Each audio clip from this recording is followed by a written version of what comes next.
7 जून से होने वाले बजट सत्र पर सस्पेंस। उत्तराखंड विधानसभा के बजट सत्र के आगे बढ़ने की संभावना। राज्यसभा का चुनाव और चारधाम यात्रा को लेकर बजट सत्र में हो सकती है देरी।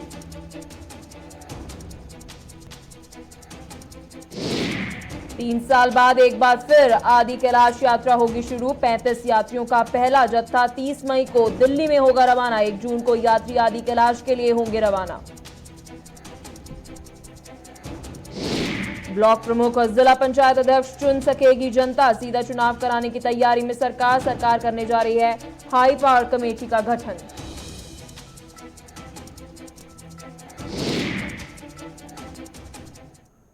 स्वागत है आपका गुलिस्तान न्यूज में। मैं हूं पलक सहगल। बुलेटिन की शुरुआत करेंगे अहम खबर के साथ, जहां पर उत्तराखंड विधानसभा का बजट सत्र 7 जून से गैरसैंण में होने जाएगा।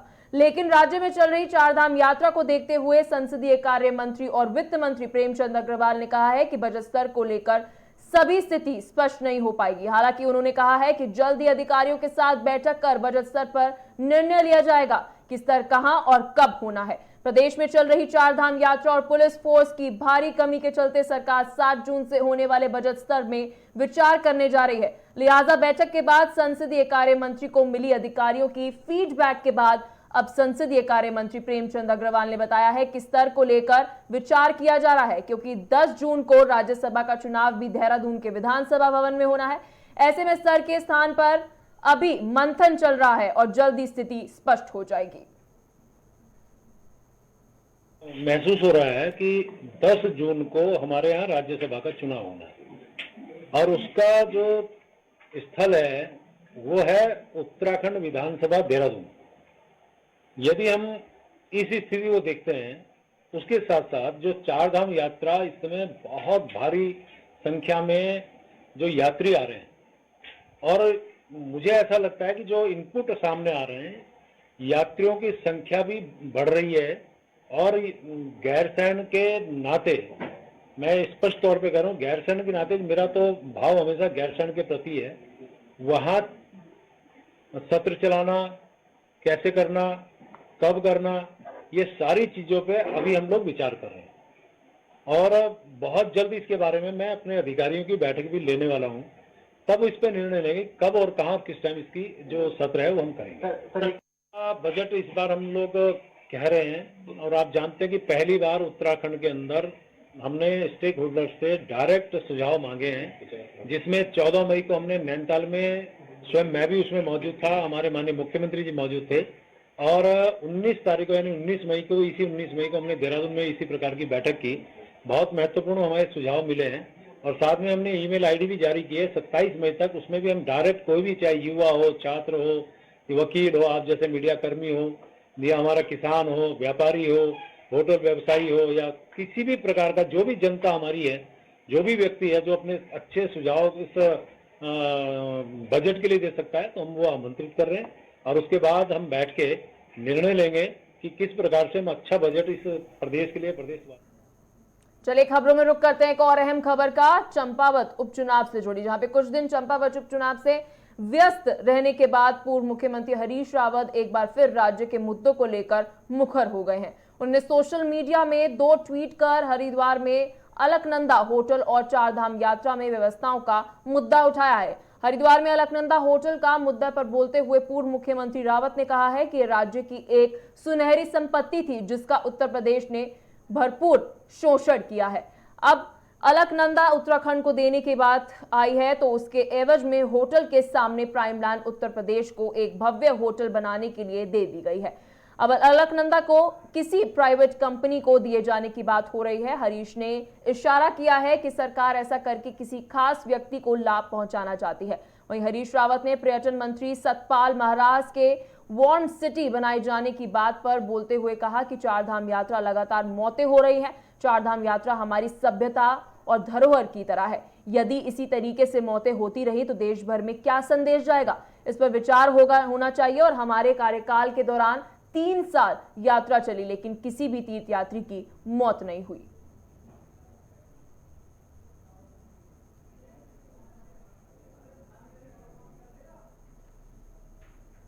तो चंपावत उपचुनाव में आपको अपडेट दे रहे हैं, जहां पर हरीश रावत बोलते हुए नजर आए। और बता दें कि कुछ दिन चंपावत उपचुनाव में व्यस्त रहने के बाद पूर्व मुख्यमंत्री हरीश रावत एक बार फिर राज्य के मुद्दों पर बोलते हुए नजर आ रहे हैं।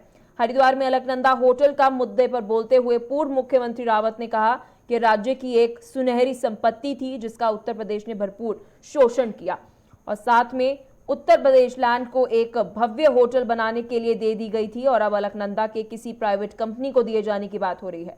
हरीश ने इशारा किया है कि सरकार ऐसा करके किसी खास व्यक्ति को लाभ पहुंचाना चाहती है।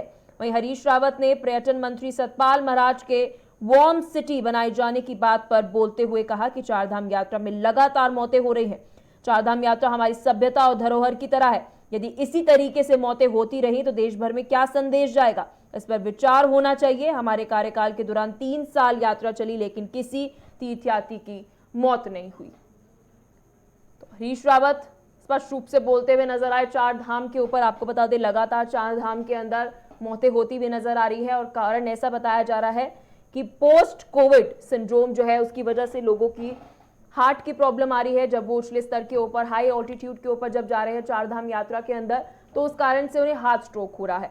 और साथ ही दूसरी तरफ हार्ट अटैक के साथ साथ वहां पर बारिश जो हुई और देखने को मिला कि ओलावृष्टि हुई वहां पर और स्नोफॉल भी हुई।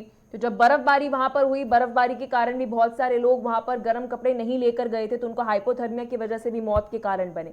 तो अलग अलग कारण बने, लेकिन इसके ऊपर हरीश रावत बोलते हुए नजर आए कि पूरे देश के अंदर क्या संकेत जाएगा और चारधाम यात्रा हमारी सभ्यता और धरोहर की तरह है, और यदि इसी तरीके से मौतें होती रही तो देश भर में क्या संदेश जाएगा।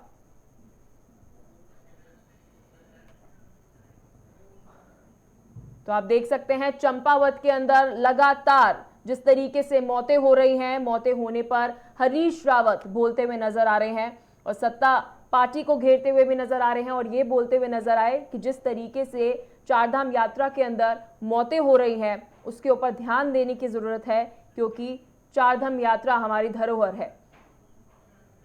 तो यही आज चारधाम के ऊपर हरीश रावत पूर्व मुख्यमंत्री बोलते हुए नजर आए। चलिए रुक करते हैं अगली खबर का, जहां उत्तराखंड में पंचायती राज व्यवस्था में बड़ी परिवर्तन की तैयारी है। अगर सब कुछ ठीक रहा तो आने वाले पंचायत चुनावों में ब्लॉक प्रमुख और जिला पंचायत अध्यक्ष का चुनाव सीधे जनता करेगी। इसके साथ ही पंचायत प्रतिनिधियों, ग्राम प्रधान, ब्लॉक प्रमुख और जिला पंचायत सदस्यों के कार्यों का भी विभाजन किया जाएगा।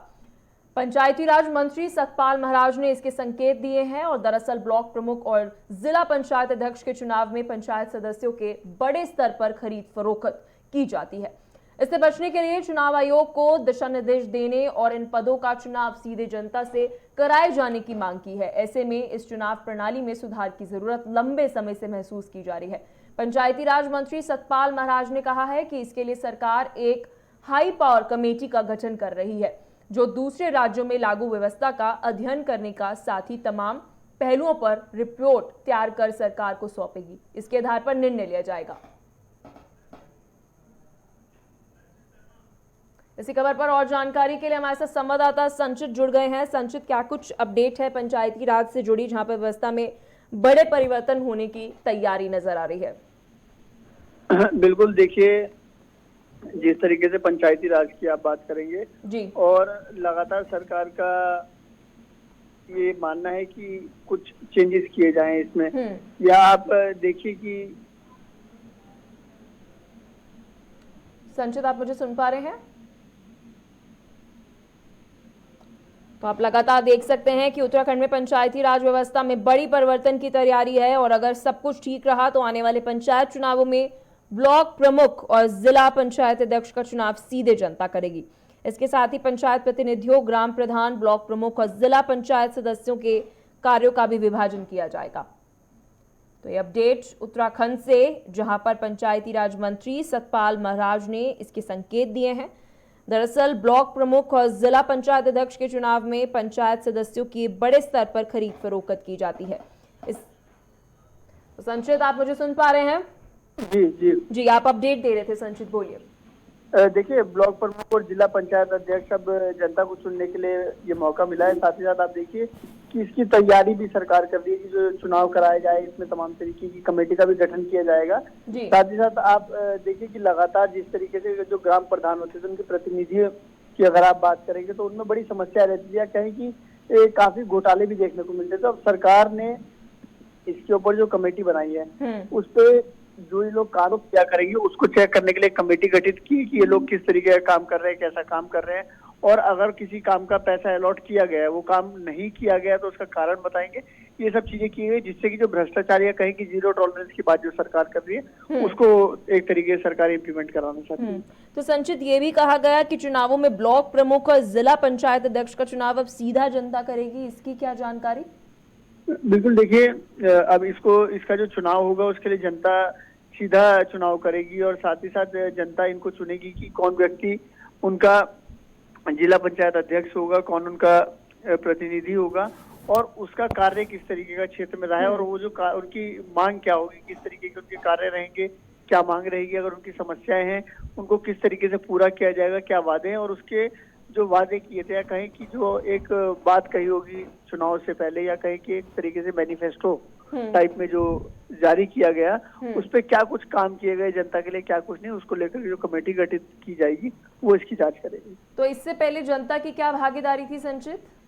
देखिए, इससे पहले जनता की भागीदारी हुआ करती थी, लेकिन जो घोटाले हुआ करते थे उससे जनता कहीं ना कहीं आप देखिए कि जो घोटाले हुआ करते जनता उसको नहीं समझ पाती थी या उसके लिए कोई ऐसी कमेटी नहीं थी कि जो इनके खिलाफ कोई एक्शन ले सके। तो चुनावों में क्या भागीदारी रहती थी जनता की? जो ऐसे बताया जा रहा है कि चुनावों में ब्लॉक प्रमुख और जिला पंचायत अध्यक्ष अब चुनाव सीधे जनता करेगी, तो इससे पहले क्या होता था? देखिए, इससे पहले जो ब्लॉक प्रमुख का जो चुनाव हुआ करता था उसमें जो पार्टी के कैंडिडेट हुआ करते थे वो उनको चुन लिया करते थे, उनको एक मौका दे दिया जाता था। लेकिन अब जनता इस चुनाव में भागीदारी करेगी और जनता अब की बार अपना प्रतिनिधि चुनाव करेगी। तो संचित, कब अपडेट है, कब चुनाव होने हैं, इसकी क्या अपडेट? देखिए, कमेटी बनने के बाद इसके ऊपर चर्चाएं की जाएंगी कब इसको चुनाव को कराया जाए और कैसे कैसे उत्तराखंड में इसको इम्प्लीमेंट कराया जाए। और पंचायती राज मंत्री सतपाल महाराज का इसके ऊपर क्या संकेत है, क्या उन्होंने इसका आइडिया दिया है कि कब चुनाव होंगे, क्या बातचीत होने जा रही है? पंचायती राज मंत्री जो सतपाल महाराज है उन्होंने इसको लेकर के जो कमेटी बनाने की बात करी है और जो कमेटी बन के आएगी और उसके बाद जो पहली रिपोर्ट कमेटी सबमिट करेगी उसके बाद ही कोई निर्णय लिया जाएगा कि इसको किस तरीके से आगे किया जाए या जो कमेटी बनाई गई है उसके जो निर्णय या कहीं के जो पॉइंट्स वो निकालेंगे वो ठीक पॉइंट है या नहीं है, उसके ऊपर चर्चा करने के बाद इस चीजों को इम्प्लीमेंट किया जाएगा। तो क्या ऐसी भी अपडेट है संचित की ब्लॉक प्रमुख और जिला पंचायत अध्यक्ष के चुनाव में पंचायत सदस्यों की बड़े स्तर पर खरीद फरोख्त की जाती थी, अब क्या इसके ऊपर बदलाव आएगा? देखिए, राजनीति में आरोप प्रत्यारोप की राजनीति चलती रहती है और देखिए जो सत्ता पक्ष होता है और जो विपक्ष होता है, तो सत्ता पक्ष पे निश्चित तौर पे आप देखेंगे कि हमेशा से ही विपक्ष हमलावर रहा है और वो आरोप बड़े बड़े लगाता भी रहा है, लेकिन इस आरोप में कितनी सत्यता है वो सिद्ध करने के बाद ही किसी का आरोप सिद्ध होता है, तब तक वो दोषी नहीं होता जब तक उसका आरोप सिद्ध ना हो जाए। लेकिन आप देखिए कि आरोप ऐसे लगाते रहे हैं लोग, तो उन्हीं सब चीजों को दूर करने के लिए सरकार ने प्रावधान निकाला और सरकार इसकी तैयारी कर रही है।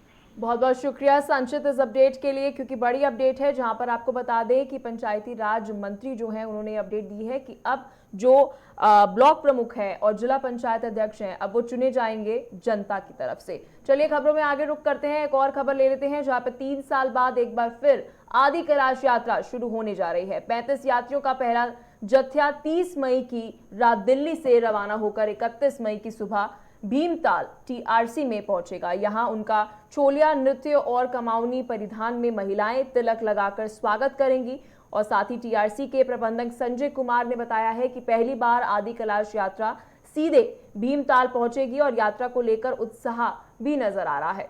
इससे पहले कोट गोदाम टीआरसी में उनका स्वागत होता है। उन्होंने बताया है कि 31 मई की सुबह 35 यात्री भीमताल पहुंचेंगे। 1 जून को यात्री आदि कैलाश के लिए रवाना होंगे और कैलाश तक की पूरी यात्रा करवाएंगे।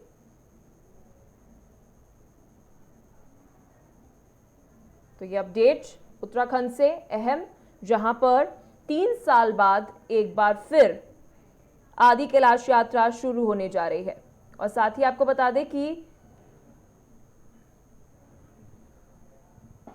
चलिए अब खबरों में एक और खबर अहम, जहां पर चंपावत उपचुनाव के लिए मतदान 31 मई को होंगे, जबकि वोटों की गिनती 3 जून को होगी। उसी दिन नतीजे भी सामने आएंगे और दूरस्थ केंद्रों के लिए 16 पोलिंग पार्टियों को आज रवाना कर दिया जाएगा। बाकी 135 मतदान केंद्रों पर कल पोलिंग पार्टियां भेजी जाएंगी। इसके बाद प्रत्याशी सिर्फ डोर टू डोर प्रचार कर सकेंगे। वहीं प्रचार के आखिरी दिन सीएम धामी पूरी जोर लगाते हुए दिखेंगे। इसी कड़ी में दक्ष प्रजापित धर्मशाला टानकपुर में आयोजित कार्यक्रम में शामिल हुए, जहां उन्होंने सभी के मतदान करने की अपील की। आगे अपने संबोधन में क्या कुछ कहा, सुनिए जरा। बड़ी संख्या में यहाँ पर एकत्र हुए और इतनी भीषण गर्मी पड़ रही है। भगवान इंद्रदेव भी आ रहे हैं बीच में और धूम उनको थोड़ा बराबर करके उनको आशीर्वाद दे जा रहे हैं।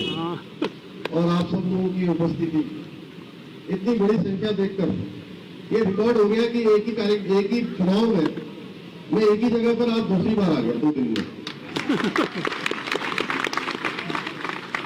ये रिकॉर्ड बन गया ना। आप लोग परसों भी आए थे 2 दिन पहले यहाँ। आप लोगों में से आए थे कौन लोग परसों भी?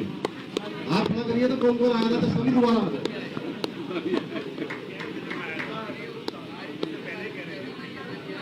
अरे कार्यक्रम में आए थे वहां योगी जी वाले, अरे यहाँ भी आए थे। तो ये रिकॉर्ड बन गया कि आप भी दोबारा आ गए, मैं भी दोबारा आ गया। अब देखिए ये रिकॉर्ड एक पर बन गया कि एक बार प्रत्याशी के रूप में मैं 2 बार एक ही जगह पर निवेदन करने के लिए दूसरी बार आ गया और आप लोग दोबारा आ भी गए आशीर्वाद देने के लिए। तो अब वोटों का रिकॉर्ड भी यहाँ बन जाती है। अब वोटों का रिकॉर्ड कैसे बनेगा?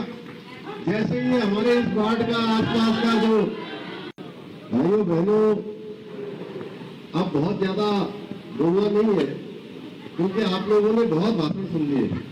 इस दौरान काफी भाषण हो रहे हैं, कई बार भाषण हो गया और मैं तो ये कह रहा हूं कि ये सब जो है पूर्णागिरी मैया के आशीर्वाद से हो गया है। देखिए आप लोगों ने इनको चुना कैलाश दा को, और कैलाश दा ने अपना रिजल्ट आने से पहले ही जब ये 5000 वोटों से आगे चले गए और मेरा रिजल्ट इनको पहले ही मालूम चल गया, तो इन्होंने पहले ही घोषणा कर दी कि मैं गंपावत विधानसभा से पुष्कर सिंह धामी के लिए अपनी सीट खाली कर दूंगा और खाली नहीं कर दूंगा। उसके बाद ये विधानसभा में गए भी नहीं, एक दिन नहीं गए।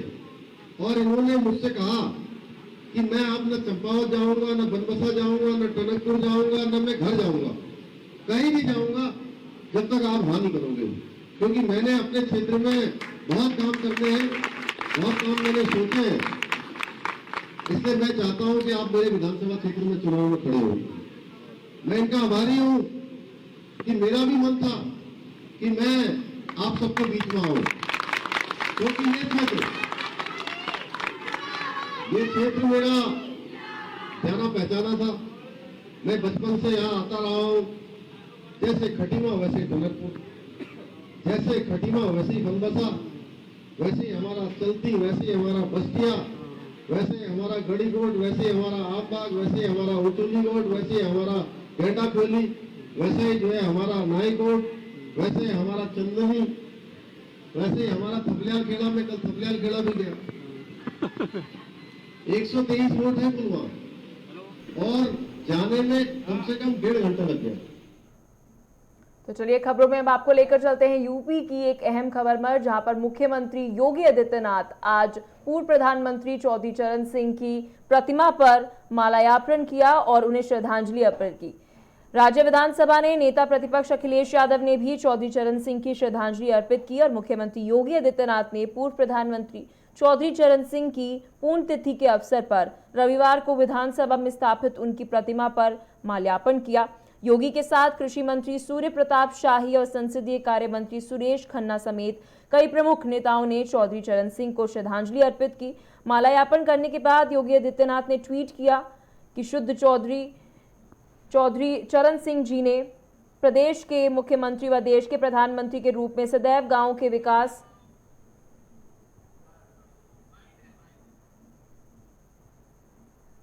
मित्रों, महान किसान नेता, भारत के पूर्व प्रधानमंत्री श्रद्धेय चौधरी चरण सिंह जी के पावन पुण्यतिथि पर मैं उत्तर प्रदेश वासियों की ओर से उन्हें विनम्र श्रद्धांजलि अर्पित करता हूं। चौधरी साहब ने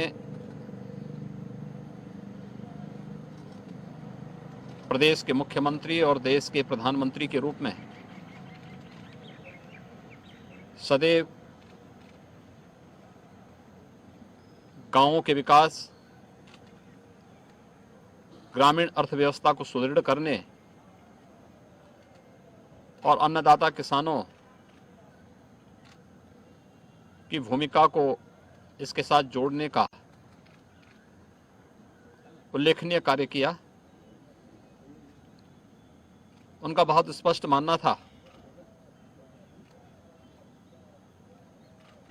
कि देश के विकास का मार्ग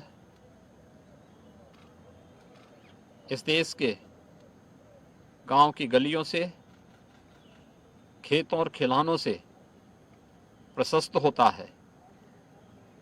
आजीवन वे किसानों के हितों के लिए कार्य करते रहे। चौधरी साहब के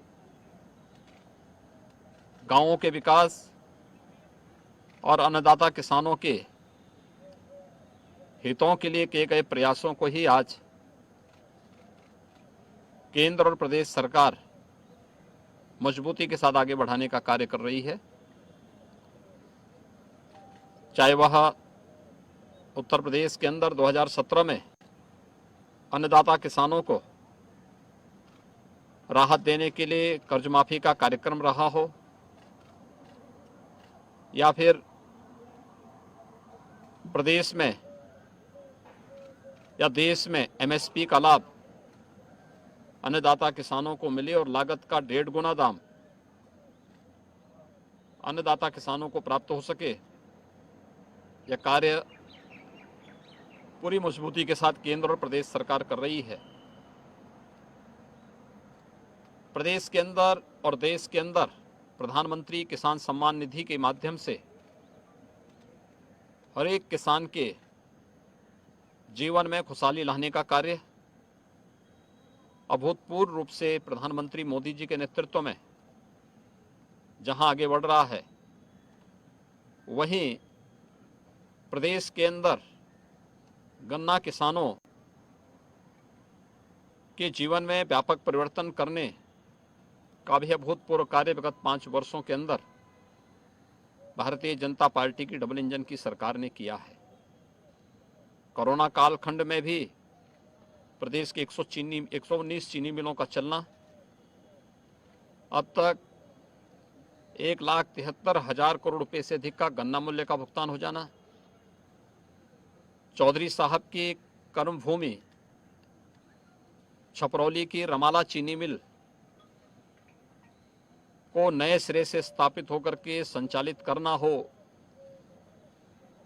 या फिर मुंडेरवा की चीनी मिल और पिपराइच की चीनी मिलों को नए सिरे से बना करके उनके संचालन का हो, बंद चीनी उद्योग के पुनरुद्धार के लिए उन्हें नई तकनीक, सिंचाई की सुविधा,